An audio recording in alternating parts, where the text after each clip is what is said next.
It's when fists fly with big knives, and welcome to our latest edition of Boxing Weekly Roundup with yours truly.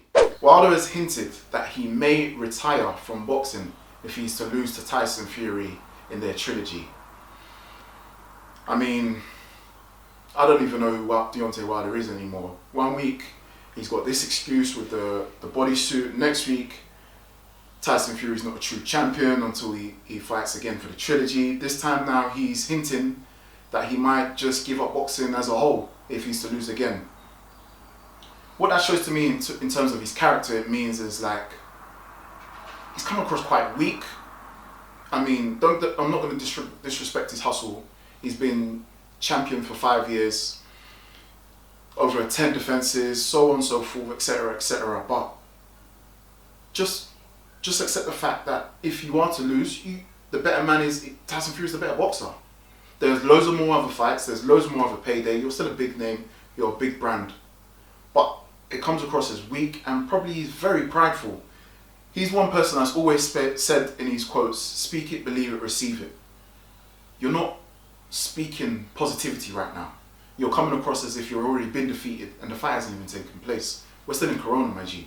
So, I don't know, man. I feel for him, I genuinely do, because that defeat was such a big dent in his confidence and his pride, and it doesn't help that we're now in lockdown, that he can't rectify that issue. So it's like, at home, his demons might be eating away at him constantly. I don't know, I mean, I'm not his boy, we don't talk on a regular, but I'm just speaking from a boxer's point of view in terms of when they take a defeat. He took that defeat very, very badly. Hence that's why till today he's still coming up with loads of excuses. Only God knows, you know, but hopefully we don't see him retire, because obviously he's still a big name in heavyweight boxing. He's still a big payday, and I'd love to see him fight Joshua. I'd love to see him fight Dillian Whyte, Jarrell Miller. There's loads of other fights out there for him, so hopefully this isn't the end for Wilder. For the first time probably in a while, I probably agree with what David Haye said in his quote. He believes that Anthony Joshua has the tools and is the only boxer currently to beat Tyson Fury in the current scene. And I do believe, I genuinely believe he's got a fair point there. He stated, he was talking with TalkSport, and he stated that in terms of distance, Tyson Fury has him. Up close, Tyson Fury has him. But mid-range, he feels that Joshua has the skill set, the power and the explosiveness to knock him out. I mean, Tyson Fury does have a chin, but he can get caught, as we've seen with Deontay Wilder. And I do feel if Joshua does come with a good game plan, I do feel we'll be able to execute that. And again, a lot of people are doubting Joshua because of his loss to Andy Ruiz and Tyson Fury beating 𝗫𝗁𝗀 and Deontay Wilder, but this is heavyweight boxing. If you get clipped in the right place at the right time, you can cause an upset. But I don't even think it will be an upset, in all honesty. It'll just be two great athletes in their prime fighting for the #1 ranking in the heavyweight division. Eddie Hearn, the main man, the money maker, matchroom boxing, the guy to revolutionize British boxing and world boxing. He has stated that he's planning 4 to 6 weeks of boxing events to happen behind closed doors for when coronavirus comes to an end. At first I was thinking, bloody hell, Eddie Hearn, man. You're always thinking on the move, always trying to make money here and there. But in all honesty, we don't know how much of a backlash coronavirus has had an impact on sport, let alone boxing.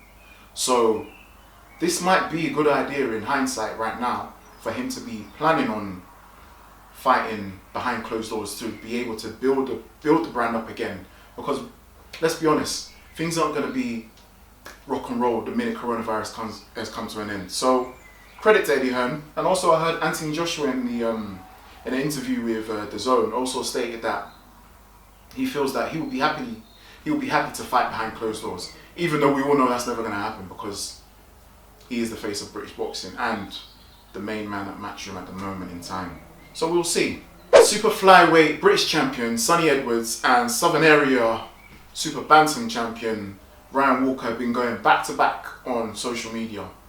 I must admit, these little Twitter beefs and Instagram backlashes during this whole lockdown has been amusing in my opinion. It's good to see that guys are still trying to line fights up for future references. But I don't know really. I mean, it's a bit of disrespect in terms of Sonny Edwards towards Ryan Walker. Ryan Walker's calling him out, saying that all these fights have been cherry picked. He's never had a serious opponent. Who knows? But Sonny Edwards is a British champion, and from what I see, a lot of fighters have been ducking him. He's been trying to get fights on a consistent basis. Credit to Ryan Walker on calling him out, but obviously there's a massive difference in terms of weight class, so they have to probably meet at a catch weight. Ryan Walker's saying he has to come, he'll happily step down a weight class and want Sonny Edwards to come up. We'll see, but who knows? I don't know.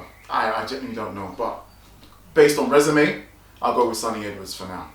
Andy Ruiz, the first Mexican heavyweight champion of the world. We all know that he has cut his relationship with Manny Robles, and he's been out looking for a trainer. There have been rumours that he may be joining Eddy Reynoso. For those who don't know who he is, that is Canelo Alvarez's trainer.